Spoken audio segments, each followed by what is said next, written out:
on s'est permis de faire ce qu'on appelle la défense offensive. On est arrivé sur des serveurs en fait, et on s'est rendu compte que le niveau 1 effectivement était hébergé en Chine, mais que derrière toute l'infrastructure, ça parlait en anglais en fait. D'accord. Donc, voilà, tu te disais, comme il y a des gros challenges, on va dire, entre Airbus et Boeing, ouais. voilà. Avec l'arrivée justement des crypto-monnaies, ça a shifté vers la demande de rançon. Donc l'idée, c'était de rentrer dans un réseau, pareil, de se propager, tout pareil, et à un moment, donc, du coup, détruire les backups et puis paralyser les systèmes.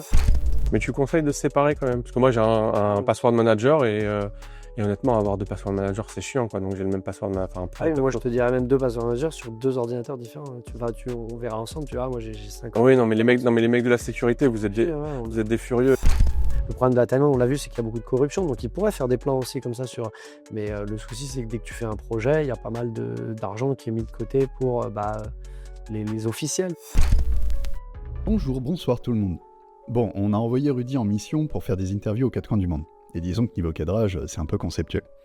Même si notre monteur a fait un taf monstrueux pour sauver les meubles, on sent que Rudy est un adepte de l'impro total. Et que dire de ses introductions? Un peu à l'arrache. Du coup, on s'est dit que ce serait pas mal de poser un peu le décor. Ce podcast, c'est une série de discussions avec des développeurs qui ont choisi de bosser hors de France. Il y a déjà plusieurs épisodes enregistrés avec des devs installés en Thaïlande, au Vietnam, en Tunisie. On parle parcours pro, choix de vie, galère, découverte, et ce que ça change de vivre et de bosser ailleurs.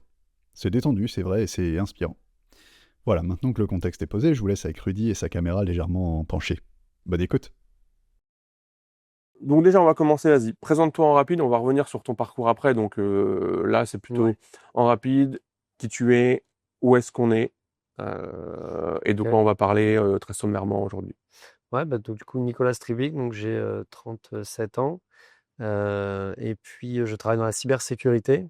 Donc j'ai un parcours où j'ai alterné les années dans le monde public et dans le monde privé.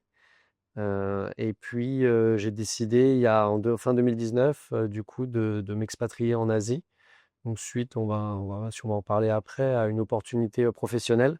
Et depuis, je suis tombé amoureux de la Thaïlande. Ayant visité du coup pas mal de pays dans la région, voilà, j'ai décidé de m'installer ici. Donc c'est pour ça qu'aujourd'hui on se rencontre. Ok. Donc, oui, parce que alors, petite anecdote, nous, c'est la première fois qu'on se rencontre physiquement. Physiquement, ouais, tout à fait. Tu as déjà fait un meet-up for Kit Oui. à Bangkok, le deuxième, Bangkok, ouais. avec Holden. Moi, j'étais pas là, parce que nous, on avait lancé le premier, mais le principe, c'est qu'après, ça continue un peu sans les mêmes personnes. On avait fait un meeting online, on avait parlé un petit peu, mais c'est la première rencontre physique. Donc, je connais très peu de choses de ta vie et de ton parcours.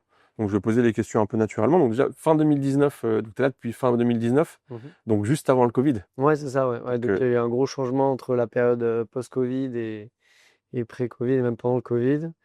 C'est vrai que c'était beaucoup plus calme. Donc, il y avait l'opportunité de voyager, de visiter un petit peu le pays. À contrario, à chaque fois qu'on sortait, qu'on rentrait du pays, il y avait des semaines de quarantaine.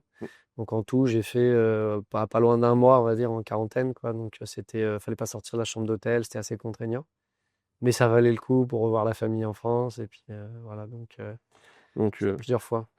C'est l'intérêt aussi de ce genre d'interview, c'est d'interviewer des gens qui vivent au quotidien. Donc depuis 2019, ça fait quand même quelques années. T'as vécu le Covid et l'après-Covid. Tout à fait, ouais.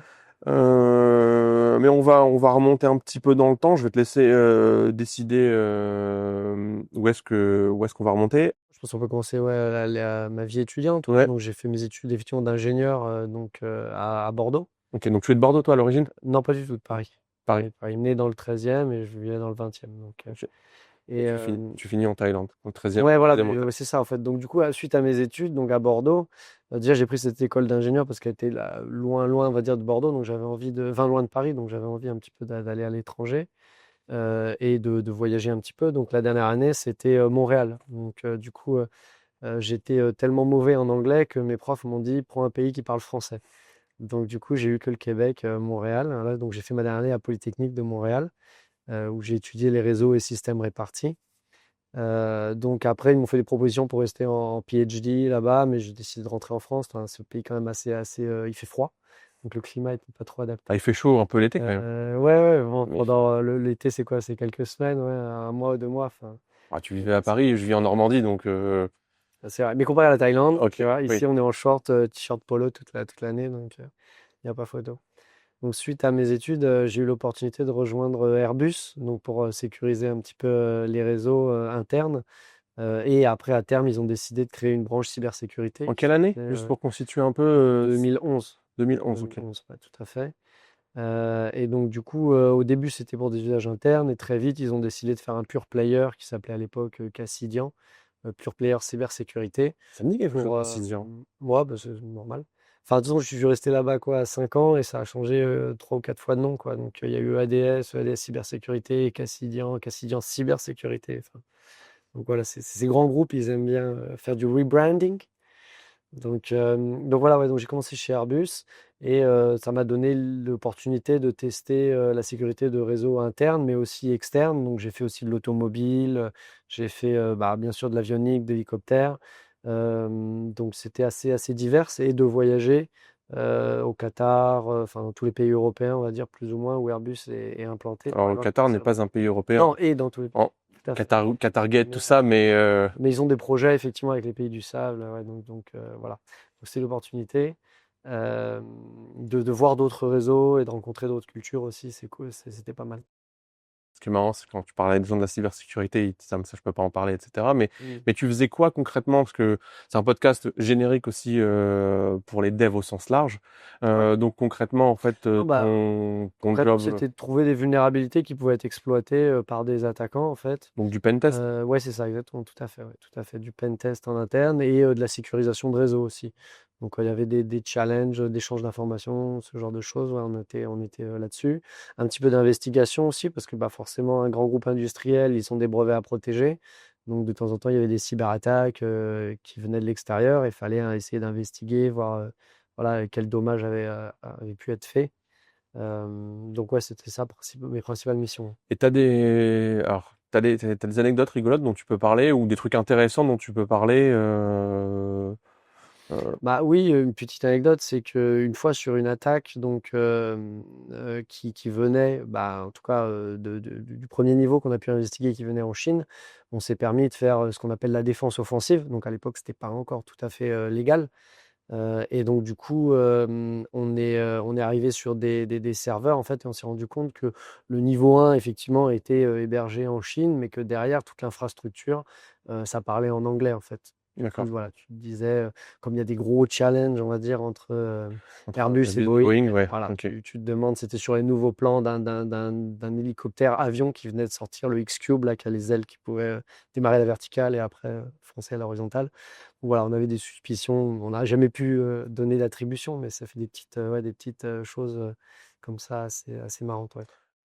Est-ce que tu pourrais faire une sorte de chronologie, tu vois, macro, genre, est-ce que tu as vu un changement, en fait, toi, d'air, en fait, un peu comme l'arrivée des réseaux sociaux, l'arrivée Oui, des applications mobiles, tu vois, dans la je pense que cybersécurité? le changement d'air, il s'est fait bah, notamment grâce aux cryptos, en fait. Donc, c'est-à-dire que avant, c'était beaucoup d'espionnage industriel. On prenait, on va dire, la donnée, on restait dans des réseaux. On a vu des APT, comme on les appelle, c'est Advanced Persistent Threat, qui restaient jusqu'à 5 ans dans le réseau, en fait, pour pouvoir pomper, on va dire, ce qui est fait.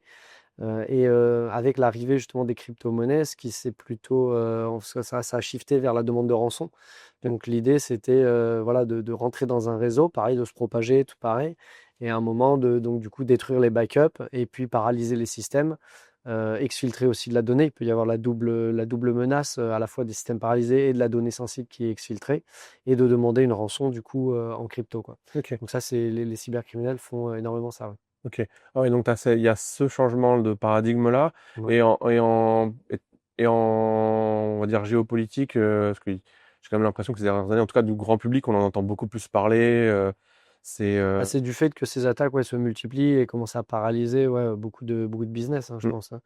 Mais, et aussi peut-être parce que c'est quelque chose où ça devient de plus en plus accessible. Par exemple, pour faire de l'espionnage industriel, il faut rester discret, on va dire, mm. pendant beaucoup de temps dans un réseau.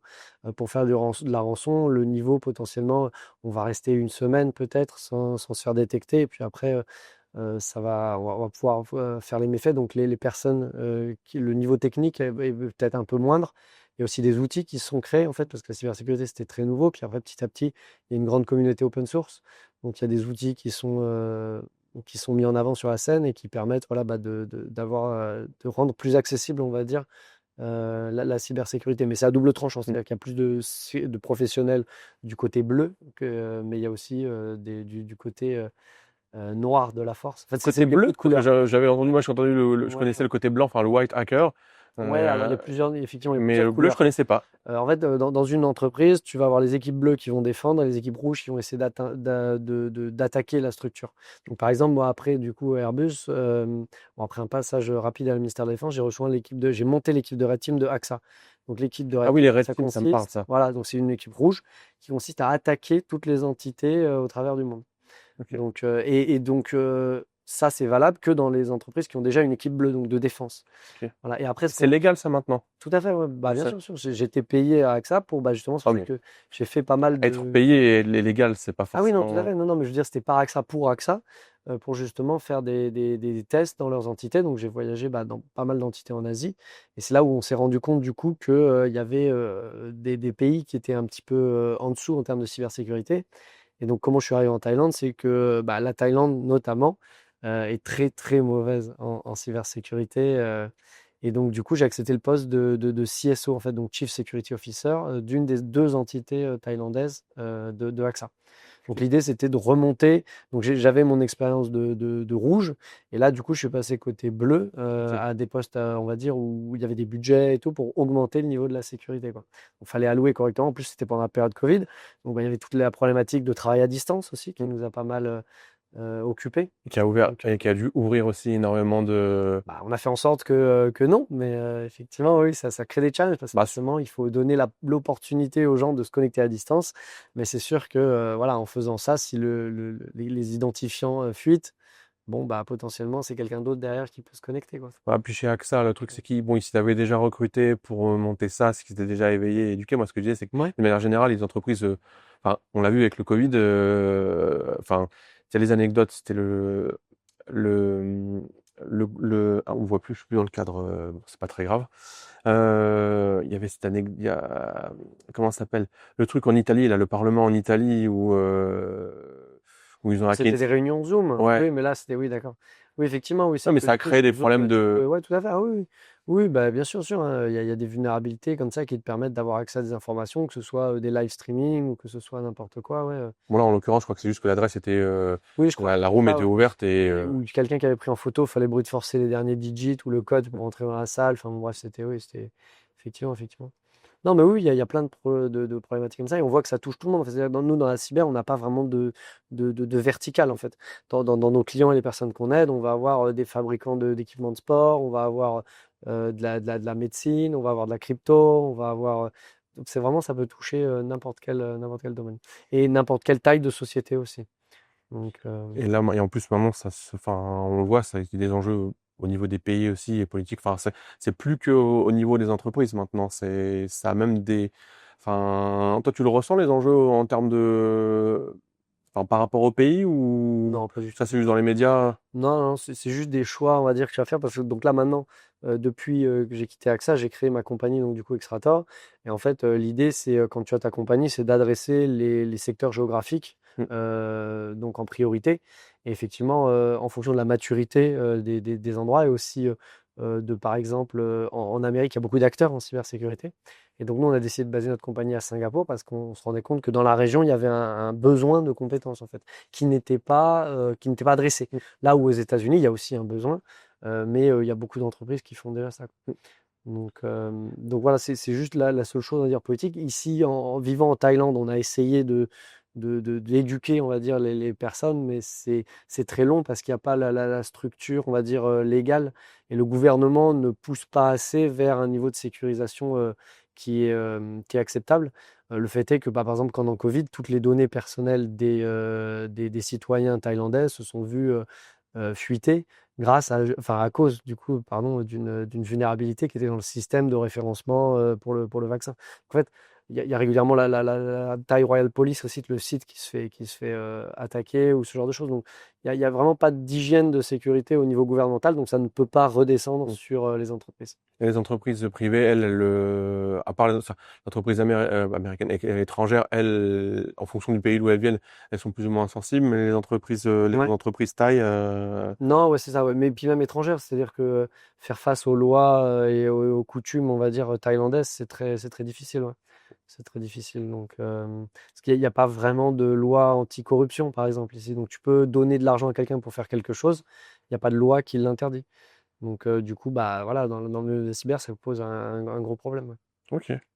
Tu peux développer un peu enfin, dans quel sens en Bah, fait? par exemple, travaillant pour AXA, nous, on avait donc par exemple des personnes qui ont claim des assurances, tu vois, et on sait que bah, potentiellement, ça aurait pas dû être claim. Donc peut-être que derrière, il y a eu un arrangement financier, on n'en a jamais eu la preuve. Donc tout ce que tu peux faire, c'est virer la personne pour faute professionnelle, mais on parle de montants en millions d'euros. Oui. Donc ouais. Ok, ouais, donc faut dealer avec ça, quoi. Exactement, ouais, tout à fait, tout à fait. Donc, il Ok. faut mettre des systèmes en place pour contrôler. Est-ce qu'il n'y a pas des abus? Voilà, quels sont les ratios? Et si, donc, à partir du moment où tu lèves des alertes, tu peux identifier ce genre de problème assez tôt. Mais si c'est des arnaques comme ça qui durent sur des années et qui sont étalées avec des petits montants, ça peut très vite chiffrer. Ouais. D'accord. Ouais, Ok, intéressant. Ta boîte est à Singapour, donc c'est toi tout à qui fait. l'as Ouais, créée, vous êtes plusieurs. ouais, on est trois cofondateurs. Donc, on a la maison mère est à Singapour et on a une succursale en France parce que nos ingénieurs sont français et pour facturer sur la plaque euro, parce qu'on a nos plus grands clients aussi, comme Alstom, LVMH, qui sont sur la plaque euro. Ok. Et donc, vous avez des clients aussi en Asie du Sud-Est. Ouais, tout à fait. Ouais, bah, Euh, principalement Singapour. On a eu un client aussi en Australie. Donc voilà, mais bon, attention, donc ouais, on n'est pas sur l'Asie du Sud-Est. c'est une extension quoi. Ouais. Le niveau de maturité, on va dire, sur la cybersécurité, en très macro, hein, par pays ou par pays de la zone, c'est quoi? C'est plus ou moins équivalent? Clairement, non, c'est clairement Singapour qui lead, on va Mm. dire, le pas, avec toutes les lois qui ont été mises en place, Après, les frameworks. ils ont quand même des gros enjeux Oui, c'est aussi ça, bien financiers, sûr, parce que tout à fait, tout à fait. c'est quand même une grosse plaque financière. Ah oui, exactement. Mais de toute façon, on parlait tout à l'heure, même les boîtes privées qui se protègent le plus en Thaïlande, c'est ça, c'est les institutions financières. C'est toujours elles, en général, qui lead un petit peu là-dessus. Et donc, du coup, là, bah, c'est Singapour qui lead un petit peu toute la zone et qui essaye de montrer l'exemple et voilà, de tirer tout le monde vers le haut. Ouais. Ok. Mais c'est vrai que, après, je pourrais pas te dire en détail qui est bon, qui est mauvais. Je sais qu'au Vietnam, il y a une très bonne communauté aussi de hackers. Après, voilà, j'ai un peu moins visité aux alentours, mais Et la Chine, tu sais ou pas? Ou c'est parce que non, pas du tout. Enfin, c'est très fermé en fait, ouais, la Chine, hein. j'ai Ouais, le gars qui te dit qui sait pour la Chine, bon, c'est ça m'étonnerait, ouais, ça c'est m'étonnerait. assez c'est même dans la tech, enfin, que c'est très très partage, même que ce soit dans les communautés de dev ou les communautés de hackers, en fait, il y a quand même beaucoup de partage, etc. Mais Mm. la Chine, c'est très opaque. Mais C'est sûr, ouais. c'est pour ça que je pose mes questions au fil des Moi, je interviews, pense je vais qu'il vit finir un peu par. en autarcie, hein, ça fait partie de ça. Et puis après aussi, c'est vrai que dans le milieu de la cyber, c'est un peu les boucs émissaires, quoi. C'est comme je te disais tout à l'heure, hein. C'est soit la Russie, soit la Chine. Mais en vrai, tu sais jamais vraiment qui est derrière, quoi. Donc, bon, c'est Bah, difficile de briser la première couche pour après aller voir ce qu'il y a plus loin. ouais, puis il y a il doit y avoir plein de trucs intéressants. Je sais pas si un jour on saura. Tu penses qu'il y a des choses qui vont être déclassées un jour, finira Non, par. c'est peu probable, ouais. Donc on saura jamais. Non, non. Donc Bah, non, il y a plein de trucs qui resteront des mystères, hein, comme ça, même le Bitcoin, tu vois, genre qui est Satoshi, tu sauras jamais. Enfin, je connais pas l'histoire du Bitcoin, enfin de très loin. Donc alors si je la connais, on va dire, mais il y a peut-être des gens qui mm. la connaissent pas. En vrai, je la connais pas. Donc je veux bien que en rapide que tu me. Non, parce qu'en fait, c'est une proposition, un papier qui est né d'une personne qui n'existe pas, en fait, donc qui se présentait comme étant Satoshi Nakamoto, donc avec un prénom japonais en plus. Et en fait, c'était un système de paiement, bah, du coup, comme ça, décentralisé, qui n'était pas lié à un pays, avec des échanges plus ou moins rapides. Et puis, ces histoires de blocs, où on devait fournir une preuve de travail pour accrocher un bloc au bloc précédent.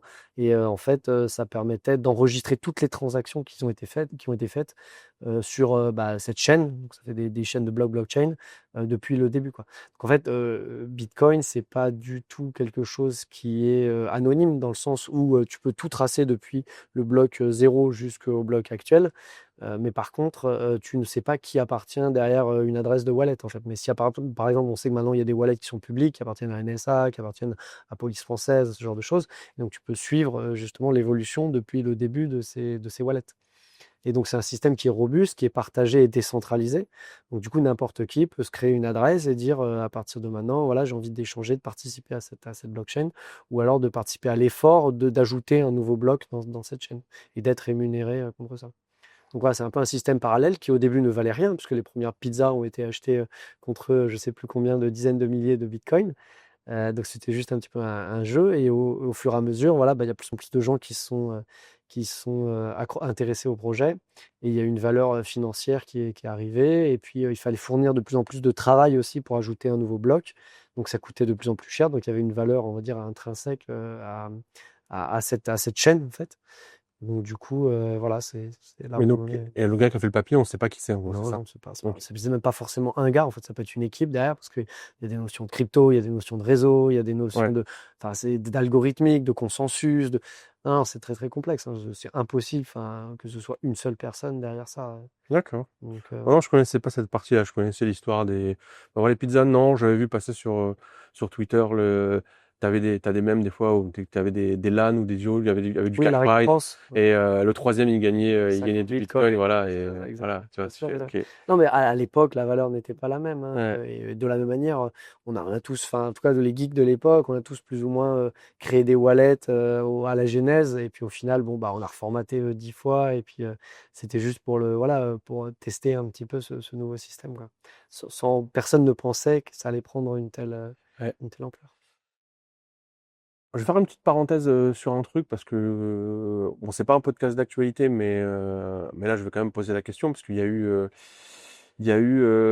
Commentaire? non, non, non. La coupure de courant en Espagne Ah et au oui, Portugal. tout à fait. Ah oui, ça c'est Ah, encore plus récent. ouais, voilà, et alors, parce que je suivi de loin, puis surtout, ils en savent rien, parce que c'est quand c'était il y a 2 jours, non? Ouais, c'est ça, ouais, Et donc, ça parle de cyberattaque, puis ça dément, machin, ouais, etc. Un avis, pour l'instant, j'avoue, c'est trop tôt pour le dire, hein. Ça me paraît bizarre que ce soit une panne généralisée, mais en même temps, une cyberattaque, c'est pareil. C'est pourquoi, en fait? hmm. Il y a pas vraiment de rationnel. Faut toujours essayer de chercher un peu le motif, quoi, tu vois. Et là, bon, non, j'avoue, je ne saurais pas dire Alors, moi, si j'ai une c'est théorie, ça, hein. mais ah ouais, Ouais. c'est bon. Je pense que c'est pour pouvoir refaire une nouvelle saison de la Casa de Papel. Ah ouais, sûrement, Tu vois, effectivement. là, Ça se pourrait, ça se je pourrait, ouais. pense que c'est la meilleure théorie au monde. Ah ouais. Non, mais c'est vrai que par exemple, si on regarde comme les films, tu sais, Die Hard, là, sur la cyberattaque, ça commence comme ça, tu sais, tu mets en panne d'électricité, tu disturbes le réseau routier, petit à petit, tu enlèves les télécoms, tout ça, puis après, ça peut créer une panique et puis arriver à déstabiliser un pays, mais là, C'est un peu gros quand même. Enfin, 2 pays. non, mais voilà, puis surtout il y a juste une phase donc, ouais, je pense, à mon avis, il y a une erreur quelque part, Ouais. comme un petit peu, tu sais, l'EDR, là, CrowdStrike, qui s'est mis à jour de manière anormale et qui a paralysé, voilà, pas mal de. Donc, je pense que c'est plus ou moins la même chose. Ton avis sur la tech actuelle, alors tech au sens soit cybersécurité, soit général, comme tu le sens, Mhm. et mondial, et puis dans ta zone géographique, ou que l'un ou que Ouais, l'autre, ouais. un peu comme tu le sens. Non, ouais, mais sur la tech, je pense qu'un sujet intéressant, c'est on parle beaucoup d'intelligence artificielle en ce moment. Donc c'est vrai qu'on entend pas mal de choses comme quoi ça va révolutionner le monde et ce genre de choses. Moi, j'ai un avis qui diverge un petit peu là-dessus. Et ça fait beaucoup. C'est Pardon. mais c'est Coupera au vrai montage que celle-là. possible, possible. Mais oui, en fait, je pense plutôt qu'on n'est pas encore, on va dire, parce que dans l'intelligence artificielle, on a ce qu'on appelle le test de Turing, qui est quand tu arrives plus à distinguer si tu es avec une machine ou un humain. Donc il y en a beaucoup qui essayent de s'en rapprocher le plus possible. Mais pour moi, ouais, on en est encore loin. Et les applications de l'intelligence artificielle restent dans des domaines très précis et ont des limites, on va dire. Donc elles sont pas mal pour remplacer, on va dire, des tâches qui demandent beaucoup de mémorisation, donc tout ce qui est dans le domaine du médical ou dans le domaine des lois ou ce genre de choses, parce qu'il y a beaucoup d'informations à engranger. Donc là, elles vont clairement faciliter. Maintenant, si je reviens à un aspect un peu plus créatif, donc on parlait du code, le code c'est une forme de création. C'est pas encore tout à fait, on va dire, au point, quoi. Donc ça crée des vulnérabilités dans le code que ça crée. Ça comprend pas forcément la logique derrière le code. Donc il peut y avoir des erreurs de logique qui sont générées. Donc voilà, donc je pense que c'est très trendy, mais c'est un peu trop survendu, quoi. Ah, Donc, je vais faire mon autopromo. J'ai écrit un article sur mon avis sur l'IA qui te rejoint un peu. Et mhm, moi, je faisais une comparaison. En fait, l'arrivée de l'IA, parce que ça change quand même un paradigme. Je pense que c'est juste que c'est une avancée quand même, on va dire, technique, mhm. mais dans le sens, en fait, comme l'arrivée des smartphones. Pour moi, c'est un peu la même chose. Quand les smartphones sont arrivés, notamment en entreprise, bah, ça a créé en plus des problématiques de sécurité, etc. Il y a des gens qui ont lutté contre au début et qui se sont rendus compte que bah non, Mhm. fallait accepter et encadrer. Mais par contre, ça a quand même permis plein de choses plus puissantes, en tout cas pour le boulot notamment, parce que bah Ah oui, c'est un voilà, accélérateur, hein, voilà, c'est clairement, ça. mais Donc de la même manière qu'Internet, au final, c'est tu vois ça. ce que je veux dire, Mais là où je te rejoins, c'est que la hype, elle est pour moi au sens, en fait, elle est sur le nom IA. C'est que oui, elle c'est est, pas en intelligent. fait, si on avait appelé ça brochette au fromage, tu vois, Ouais, il y aurait pas tous les articles dans la presse, parce que pourtant des noms à la con dans la tech, on en a, hein, donc ouais, ouais. juste que ça s'appelle IA parce que réseau de neurones, machin, etc. Moi, j'ai du mal à Et conceptualiser encore, tout ça ce n'a que pas forcément d'intelligence, ouais, c'est. C'est un, ça va recracher de c'est un l'information. gros programme en fait, c'est juste qu'il est codé différemment, Mm. ou du passage, on va dire, de l'assembleur au langage compilé. Enfin, tu vois, c'est un peu ce genre de choses. Après, ça fait quand même des trucs puissants, il y a des effets waouh, Bien sûr, etc. tout à fait. Mais ça crée des problèmes de sécurité aussi, donc ça crée du business, hein, Mm. mais ça va créer plein de. Mais ouais, il y a une grosse trend de. Ouais, pour l'instant, je pense qu'on n'en est pas encore au potentiel vendu, quoi. Peut-être qu'on y arrivera un jour, hein. Il y a des chercheurs qui disent qu'ils ont été impressionnés par ce qui sort des labos des grands GAFAM, mais bon, pour l'instant, ouais, en tout cas, soit c'est pas redescendu au public, soit c'est très survendu. Je pense que, ouais. Ouais, et je pense que ça va être un peu comme. C'est comme la conquête de Mars, là, où maintenant, si on arrive, t'as des gens qui te disent c'est impossible, d'autres qui te disent c'est possible, et la question de est-ce que c'est de l'intelligence Ouais, artificielle réelle ou pas, je pense que, mm. mais bon, ça va continuer à progresser, bon, Oui, on clairement. verra, on verra. D'autres avis sur la tech, autre que l'IA, ou, Bah, non, quoi, les technologies cloud, tu veux qu'on va? Je sais pas. non, c'est, ou à l'échelle locale, en fait, ou en Asie, est-ce que t'as un peu de vision, toi, comment c'est perçu ici, les Bah, trends, ou... ouais, il y a une grosse demande de digitalisation en Asie. Donc, c'est-à-dire qu'ils ont des services IT qui sont un peu obsolètes et qui mériteraient justement d'accélérer, d'être digitalisés vers des technologies un petit peu plus modernes, basées dans le cloud ou ce genre de choses. Donc, il n'y a pas encore cette adoption qui est faite à 100%. On est encore dans de l'IT traditionnel avec des serveurs et des data centers hébergés dans les gratte-ciels là qu'on voit autour de nous. Euh, Hmm. mais bon. Mais alors c'est marrant parce que ils sont, enfin moi je le vois sur le paiement quand même, sur les manières, sur les usages de paiement, j'ai l'impression qu'ils sont quand même. Ah oui, mais alors ça, c'est autre chose. En fait, c'est parce que les lois et les regulations sont beaucoup plus laxistes qu'en France. Donc, du coup, si tu veux, tu vas dans n'importe quel ATM, c'est pas ta banque, il va connaître ton nom, ton prénom, ton solde, ton machin. En France, de régions d'une même banque n'ont pas le droit de se transmettre des informations clients. Donc, en fait, c'est ce que je distingue entre l'IT et la sécurité. L'IT, ça fait que ça marche, c'est très facile. Tu vois, quand je suis arrivé ici, les mots de passe de mes staffs, c'était Bangkok 1, 2, 3. Ils développaient des applications en une semaine et ça marchait. Mais le problème, c'est que c'était pas sécurisé. Tu accédais aux chèques, aux données de paiement de ton voisin et tout ça. En fait, l'IT, ils sont, on va dire, assez forts, mais ils n'ont pas cette couche de sécurité. Donc, ça leur permet de développer des choses assez rapidement et qui marchent. Mais après, derrière, voilà, faut se poser la question de la sécurité autour de ça. D'accord, ok, je savais pas ça. C'est parce que en gros, c'est parce c'est plus permissif niveau C'est ça. sécurité, donc ça permet C'est de. ça. Donc ça permet d'aller. Mais c'est comme tout, regarde, tu vois, tu as des restos dans la rue, tu as des business qui se montent, qui se démontent et tout. C'est parce qu'il n'y a pas le cadre légal, ou en tout cas pas aussi strict que chez nous en Europe. Donc n'importe qui peut arriver avec une charrette et vendre du fruit dans la rue, tu vois. Personne qui va l'embêter. Mais en France, bah, on va te dire, ah ouais, mais tu peux pas recevoir du paiement, il va falloir monter ton structure légale, machin, tu vois ce que je veux dire. Donc ouais, en Asie, c'est pour ça que tout va beaucoup plus vite aussi, quoi. Ouais, tu prends Singapour par exemple. Je suis jamais allé, mais j'ai l'impression que c'est quand même plus strict, beaucoup plus régulé. Ouais, tout à fait, ouais, tout à fait, tout à fait. Et pour Mais autant, après, ils ont quand même les systèmes aussi qui vont derrière. C'est-à-dire que Singapour, ils mettent quand même énormément de moyens ok, pour digitaliser et avoir des systèmes ouais, qui marchent. Quoi. ok. Donc eux, il y a la tech et il y a la sécurité. Ils prennent vraiment le meilleur des mondes, mais ils ont investi.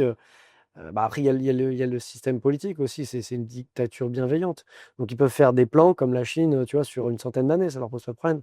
Nous, en France, on peut faire des plans sur quoi? 2, 3 ans maximum. Donc, Quand il y avait des plans. oui, voilà. Et Non, mais c'est ça. Enfin, donc c'est ce ok. qui permet aussi ouais, bah, d'accélérer les choses dans le bon sens. Le problème de la Thaïlande, on l'a vu, c'est qu'il y a beaucoup de corruption. Donc ils pourraient faire des plans aussi comme ça sur. Mais le souci, c'est que dès que tu fais un projet, il y a pas mal d'argent qui est mis de côté pour bah, les officiels ou ceux Mm. qui ont. Voilà. Après, bon, on n'a pas de corruption, on diverge un peu du. Écoute, je ne saurais pas dire, hein, il y en a Mais on sûrement a, aussi, hein, mais elle est j'ai peut-être l'impression moins qu'elle est. visible. Alors Ouais. qu'au moins, tu vois, le niveau d'hypocrisie est peut-être pas le même non plus. C'est-à-dire que euh, je suis persuadé qu'il y en a aussi. C'est juste que ici, tout le monde le sait, tu vois. Genre, donc, ça se cache pas. Ouais, ouais, Ça se cache pas. Bon, Donc, ça, je pense que ça sera. On continuera cette discussion après. Là, c'est vraiment la discussion de comptoir, donc et qui diverge un peu, mais qui reste intéressante. Parce que bon, Forkit, c'est aussi des conférences, des événements, etc. mhm. Euh, des conférences ici à recommander, ou même partout dans le monde, ou des choses. Ouais, bah, tu as des conférences. Bah, en tout cas, moi, c'est pareil dans le milieu de la cybersécurité.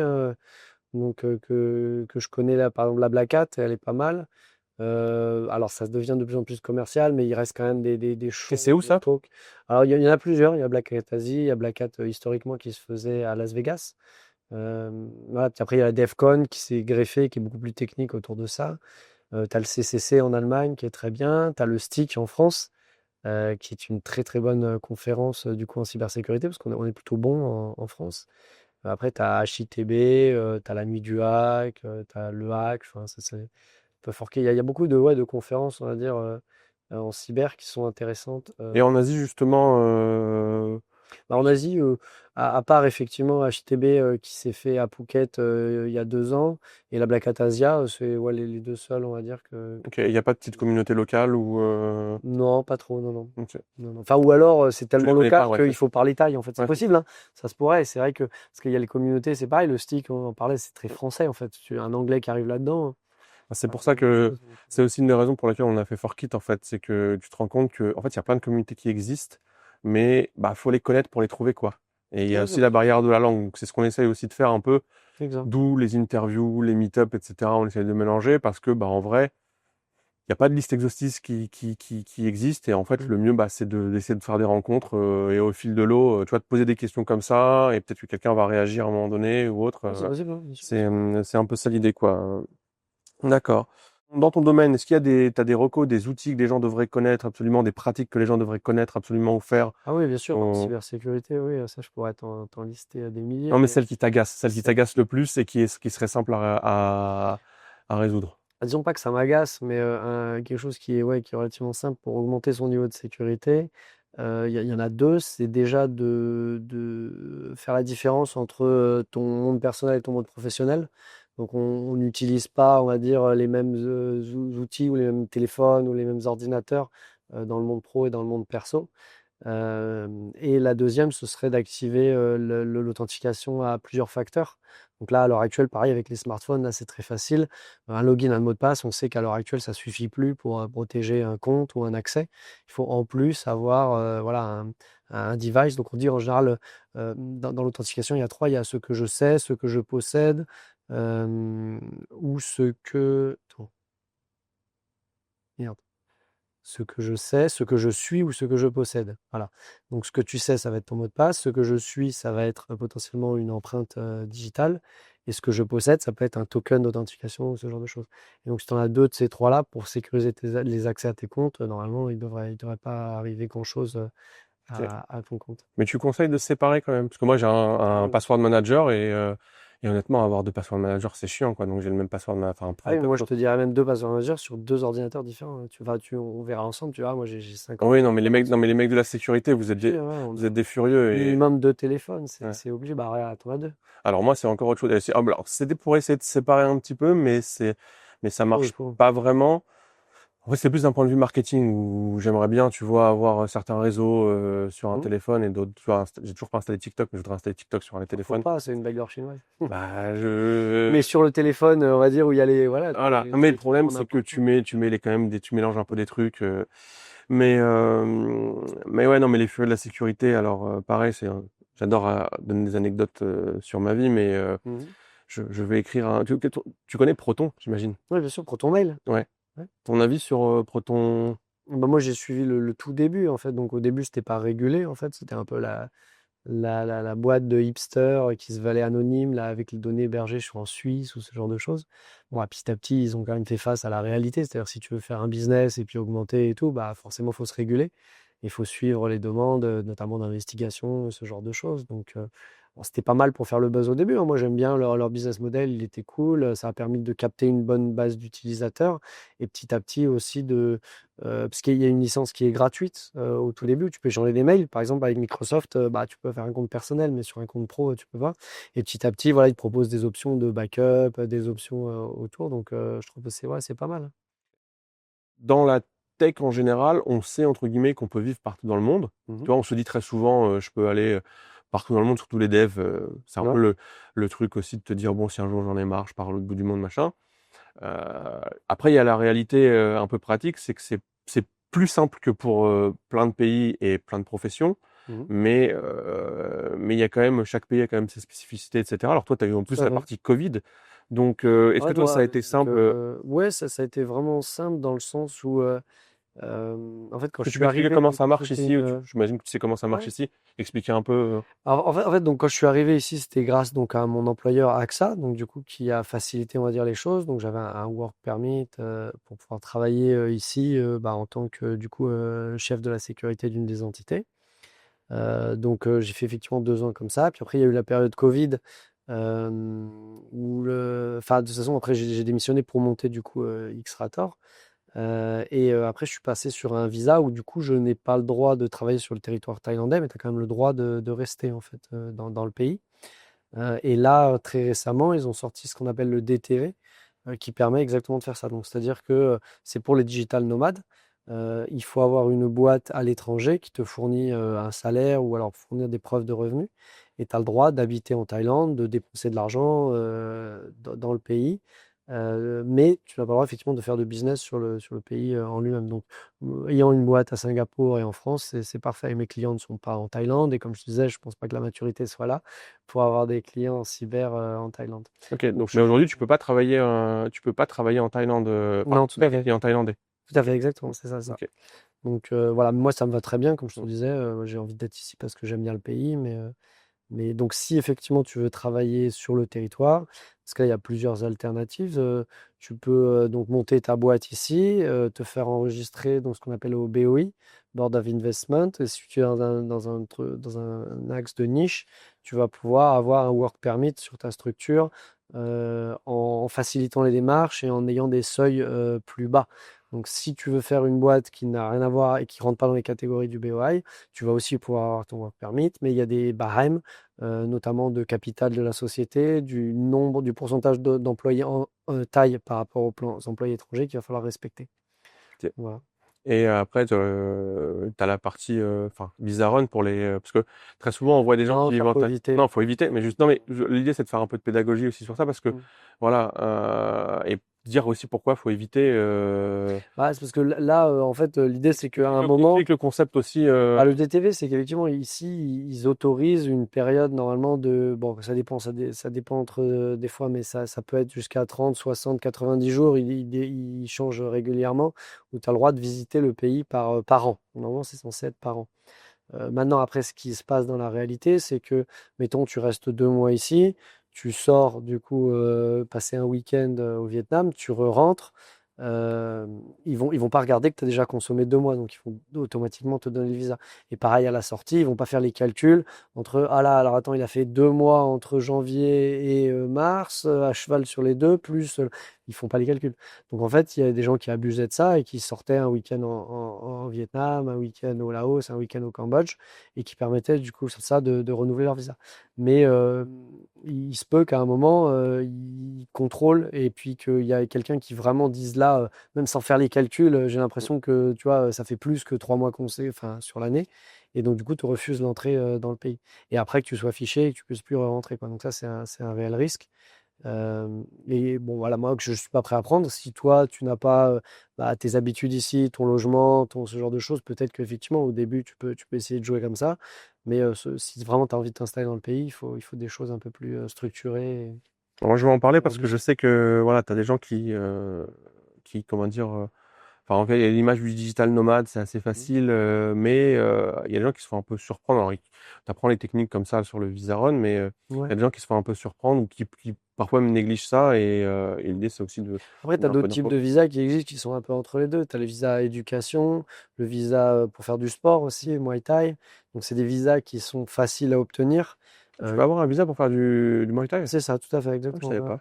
Donc, et c'est des visas où là, pareil, les autorités ne sont pas regardantes sur ce qui se passe derrière. Donc, tu peux, dans la théorie, même dans la pratique, en fait, payer donc du coup une personne, un club de gym, y aller ou pas plusieurs fois par semaine, en disant que tu es en un stage intensif de Muay Box Thai. Et en fait, derrière, tu fais tes autres activités, quoi. Donc, Ok. c'est possible. Ouais. Mais alors, je sais pas si tu es au courant, mais parce que là, moi, je vais avoir la problématique. Depuis début mai, Ouais, il y a il le y a une histoire digital, ouais. d'ESTA en fait Ouais, c'est qui ça. faut s'inscrire sur une app en ligne. Là, Exact. moi, je suis arrivé juste avant. C'est Là, ça. je vais partir au Vietnam quelques jours, donc je vais devoir m'inscrire Tu vas revenir. quand je vais revenir. Mais est-ce que c'est pas un début de contrôle Ah si, bah, ça peut être pour faire ses calculs, là on en Ouais, parlait. je pense, hein. Bah voilà, comme l'humain n'était pas capable de faire les calculs, là la machine va dire, hey, j'ai vu ce passeport d'entre telle date à telle date, telle date, telle date, boum, la période elle est dépassée, il peut plus rentrer. Mm. C'est tout à fait possible que ce soit ça. Donc, Donc voilà, les choses changent aussi, hein. Donc peut-être aussi bah, la Thaïlande veut voilà, réguler et avoir des visas qui sont plus encadrés aussi. Donc, mais tout est c'est possible, ça, hein, c'est pas que forcément. la Thaïlande, hein. En fait, c'est justement un des points. Non, C'est pour ça que je pose la question un peu partout dans le monde, parce que en fait, en France notamment. mhm.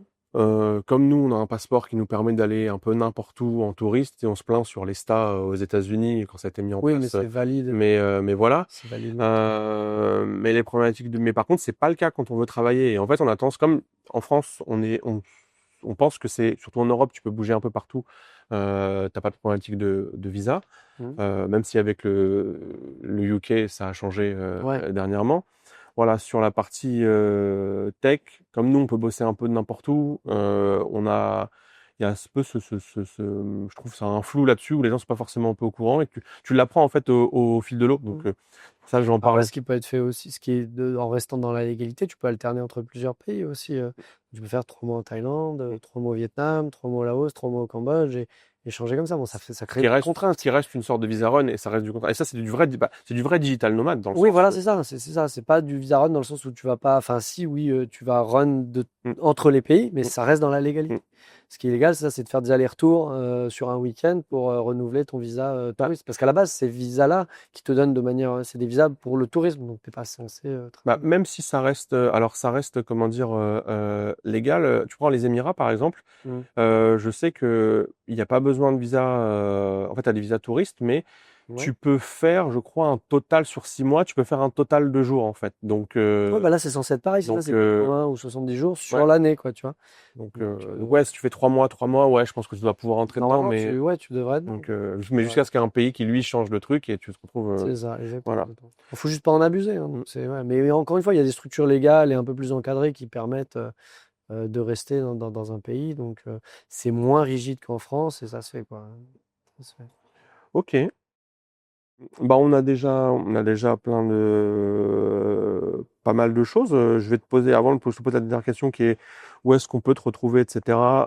Est-ce que toi, il y a des points que tu aurais aimé aborder ou des choses que tu aurais aimé dire, des questions que tu aurais voulu que je te pose, des questions que tu aurais voulu que je te ne pose pas, que je te pose quand même. Enfin, Non, bah écoute, enfin, je pense que oui. moi, j'ai une question. Si, j'ai une Le question mieux. qui me revient après, mais vas-y, pardon. Ah, non, mais le mieux, c'est ça. C'est si jamais il y a des compléments, vous pouvez me rejoindre sur LinkedIn, quoi. On peut se contacter là-dessus.